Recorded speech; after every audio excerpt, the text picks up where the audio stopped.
Hi ಸ್ನೇಹಿತರೆ, ಎಲ್ಲರಿಗೂ ನಮಸ್ಕಾರ. ನೋಡಿ, ಗೃಹಲಕ್ಷ್ಮಿ ಯೋಜನೆಯ ಪ್ರತಿಯೊಂದು ಫಲಾನುಭವಿಗಳಿಗೆ ಕೊನೆಗೂ ಸರ್ಕಾರ 6,000 ಹಣನ ಜಮಾ ಮಾಡ್ತಾ ಇದೆ. ಸಿಎಂ ಸಿದ್ದರಾಮಯ್ಯ ಅವರು ಪ್ರತಿಯೊಂದು ಫಲಾನುಭವಿಗಳಿಗೆ ಭರ್ಜರಿ ಗುಡಿಸನ್ನ ಕೊಟ್ಟಿದ್ದು 16, 17 ಮತ್ತು 18ನೇ ಕಂತಿನ 6,000 ಹಣ ನಿಮ್ಮ ಬ್ಯಾಂಕ್ ಖಾತೆಗೆ ನಾಳೆ ಶುಕ್ರವಾರ ಫೆಬ್ರವರಿ 21ರಿಂದ ಕರ್ನಾಟಕದ 28 ಜಿಲ್ಲೆಗಳ ಪ್ರತಿಯೊಂದು ತಾಲೂಕುಗಳಿಗೆ ಸರ್ಕಾರ ಈ 6,000 ಹಣನ ಜಮಾ ಮಾಡ್ತಾ ಇದೆ. ಅದೇ ರೀತಿ ಸುಮಾರು 1 ಲಕ್ಷಕ್ಕಿಂತ ಅಧಿಕ ಫಲಾನುಭವಿಗಳಿಗೆ ಈ ಬಾರಿ 6,000 ಹಣ ಕ್ಯಾನ್ಸಲ್ ಆಗಿದೆ. ಹಾಗಾದರೆ ಬನ್ನಿ ಸ್ನೇಹಿತರೆ, ಸರ್ಕಾರದಿಂದ ಯಾವ ಕಾರಣಕ್ಕೆ ಹಣ ಬರ್ತಾ ಇಲ್ಲ ಅಂತ ನಾನು ನಿಮಗೆ ಈ ಒಂದು ವಿಡಿಯೋದಲ್ಲಿ ತಿಳಿಸ್ಕೊಡ್ತಾ ಇದ್ದೀನಿ. ಅದಕ್ಕಿಂತ ಮೊದಲು ನೋಡಿ ಸ್ನೇಹಿತರೆ, ನೀವೇನಾದ್ರೂ ಇನ್ನೂ ಕೂಡ ನನ್ನ ಚಾನಲ್ನ ಸಬ್ಸ್ಕ್ರೈಬ್ ಆಗಿಲ್ಲ ಅಂದರೆ ದಯವಿಟ್ಟು ಪ್ರತಿಯೊಬ್ಬರು ಚಾನಲ್ನ ಸಬ್ಸ್ಕ್ರೈಬ್ ಮಾಡ್ಕೊಳ್ಳಿ, ಹಾಗೆ ವಿಡಿಯೋಗೆ ಒಂದು ಲೈಕ್ನ ಕೊಡಿ. ಹೌದು ವೀಕ್ಷಕರೇ, ಗೃಹಲಕ್ಷ್ಮಿ ಯೋಜನೆಯ ಪ್ರತಿಯೊಂದು ಫಲಾನುಭವಿಗಳಿಗೆ ಸರ್ಕಾರದಿಂದ ಸಿಎಂ ಸಿದ್ದರಾಮಯ್ಯ ಅವರು ಭರ್ಜರಿ ಗುಡಿಸನ್ನ ಕೊಟ್ಟಿದ್ದಾರೆ. ಕಳೆದ 3 ತಿಂಗಳಿಂದ ಗೃಹಲಕ್ಷ್ಮಿ ಯೋಜನೆಯ ಪ್ರತಿಯೊಂದು ಫಲಾನುಭವಿಗಳಿಗೆ ಯಾವುದೇ ರೀತಿಯ ಗೃಹಲಕ್ಷ್ಮಿ ಯೋಜನೆಯ ಹಣ ಜಮಾ ಆಗ್ತಾ ಇಲ್ಲ ಅಂತ ಸಾಕಷ್ಟು ಫಲಾನುಭವಿಗಳು ವೆಯ್ಟ್ ಮಾಡ್ತಾ ಇದ್ರಿ. ಇದೀಗ ಸಿಎಂ ಅವರ ಕಡೆಯಿಂದನೇ ಪ್ರತಿಯೊಂದು ಫಲಾನುಭವಿಗಳಿಗೆ ಭರ್ಜರಿ ಗುಡಿಸನ್ನ ಕೊಟ್ಟಿದ್ದು, ನಿಮ್ಮ ಬ್ಯಾಂಕ್ ಖಾತೆಗೆ 3 ತಿಂಗಳ 6,000 ಹಣ ಅಂದರೆ 16, 17 ಮತ್ತು 18ನೇ ಕಂತಿನ 6,000 ಹಣ ಫೆಬ್ರವರಿ 21ರಿಂದ ಅಂದರೆ ನಾಳೆ ಶುಕ್ರವಾರದಿಂದ ಪ್ರತಿಯೊಂದು ಫಲಾನುಭವಿಗಳ ಬ್ಯಾಂಕ್ ಖಾತೆಗೆ ನಾವು ಜಮಾ ಮಾಡ್ತಾ ಇದ್ದೀವಿ. ಸರ್ಕಾರದಿಂದ ಯಾವುದೇ ಕಾರಣಕ್ಕೂ ಗೃಹಲಕ್ಷ್ಮಿ ಯೋಜನೆಯ ಒಂದು 2,000 ಹಣನ ನಾವು ಕ್ಯಾನ್ಸಲ್ ಮಾಡೋದಿಲ್ಲ ಅಂತ ಸಿಎಂ ಸಿದ್ದರಾಮಯ್ಯ ಅವರು ಪ್ರತಿಯೊಂದು ಫಲಾನುಭವಿಗಳಿಗೆ ಒಂದು ಭರವಸೆನ ಕೊಟ್ಟಿದ್ದಾರೆ. ಅದೇ ರೀತಿ ಈ ಬಾರಿ ಗೃಹಲಕ್ಷ್ಮಿ ಯೋಜನೆಯ ಈ 6,000 ಹಣ ಪ್ರತಿಯೊಂದು ಫಲಾನುಭವಿಗಳಿಗೆ ನಿಮ್ಮ ಊರಿಗೆ ಸಂಬಂಧಪಟ್ಟ ತಾಲೂಕು ಕಚೇರಿಗಳಿಂದ ಜಮಾ ಮಾಡ್ತಾ ಇದ್ದಾರೆ. ಅದೇ ರೀತಿ ಸುಮಾರು 1 ಲಕ್ಷಕ್ಕಿಂತ ಅಧಿಕ ಫಲಾನುಭವಿಗಳ ಬ್ಯಾಂಕ್ ಖಾತೆಗೆ ಸರ್ಕಾರ ಈ ಬಾರಿ ಈ 3 ಕಂತಿನ 6,000 ಹಣನ ಕ್ಯಾನ್ಸಲ್ ಮಾಡಿದೆ.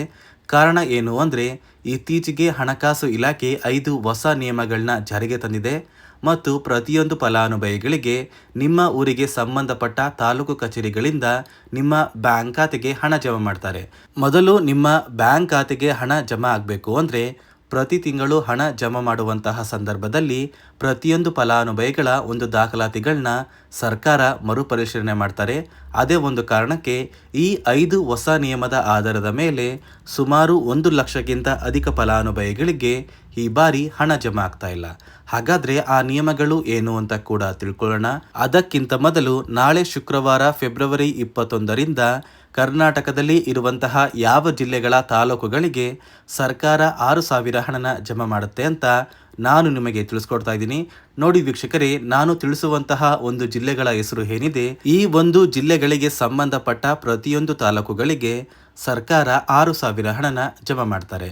ಹಾಗಾದರೆ ಬನ್ನಿ ಆ ಒಂದು ಜಿಲ್ಲೆಗಳ ಹೆಸರು ಏನು ಅಂತ ತಿಳ್ಕೊಳ್ಳೋಣ. ಮೊದಲಿಗೆ ಸ್ನೇಹಿತರೆ, ಬೆಂಗಳೂರು ನಗರ, ಬೆಂಗಳೂರು ಗ್ರಾಮಾಂತರ, ರಾಮನಗರ, ಚಿಕ್ಕಬಳ್ಳಾಪುರ, ಚಿತ್ರದುರ್ಗ, ದಾವಣಗೆರೆ, ಕೋಲಾರ, ಶಿವಮೊಗ್ಗ, ತುಮಕೂರು, ಬಾಗಲಕೋಟೆ, ಬೆಳಗಾವಿ, ವಿಜಯಪುರ, ಧಾರವಾಡ, ಗದಗ, ಹಾವೇರಿ, ಉತ್ತರ ಕನ್ನಡ, ಬಳ್ಳಾರಿ, ಬೀದರ್, ಕಲಬುರಗಿ, ಕೊಪ್ಪಳ, ರಾಯಚೂರು, ಯಾದಗಿರಿ, ವಿಜಯನಗರ, ಚಾಮರಾಜನಗರ, ಚಿಕ್ಕಮಗಳೂರು, ದಕ್ಷಿಣ ಕನ್ನಡ, ಉಡುಪಿ, ಮೈಸೂರು, ಮಂಡ್ಯ, ಕೊಡಗು ಮತ್ತು ಹಾಸನ ಈ ಜಿಲ್ಲೆಗಳ ಪ್ರತಿಯೊಂದು ಫಲಾನುಭವಿಗಳ ಬ್ಯಾಂಕ್ ಖಾತೆಗೆ ಸರ್ಕಾರ 6,000 ಹಣನ ಜಮಾ ಮಾಡ್ತಾ ಇದೆ. ಈ ಒಂದು ಜಿಲ್ಲೆಗಳಿಗೆ ಸಂಬಂಧಪಟ್ಟ ಪ್ರತಿಯೊಂದು ತಾಲೂಕುಗಳಿಗೆ ಕೆಲವೇ ದಿನಗಳಲ್ಲಿ ಅಂದರೆ ಫೆಬ್ರವರಿ ತಿಂಗಳು ಮುಗಿಯುವಷ್ಟರಲ್ಲಿ ನಿಮ್ಮ ಬ್ಯಾಂಕ್ ಖಾತೆಗೆ ಸರ್ಕಾರದಿಂದ 6,000 ಹಣ ಕೆಲವೇ ದಿನಗಳಲ್ಲಿ ಸರ್ಕಾರ ಜಮಾ ಮಾಡುತ್ತೆ. ಅದೇ ರೀತಿ ಸುಮಾರು 1,23,000 ಫಲಾನುಭವಿಗಳ ಬ್ಯಾಂಕ್ ಖಾತೆಗೆ ಸರ್ಕಾರ ಈ ಬಾರಿ ಈ 6,000 ಹಣನ ಜಮಾ ಮಾಡ್ತಾ ಇಲ್ಲ.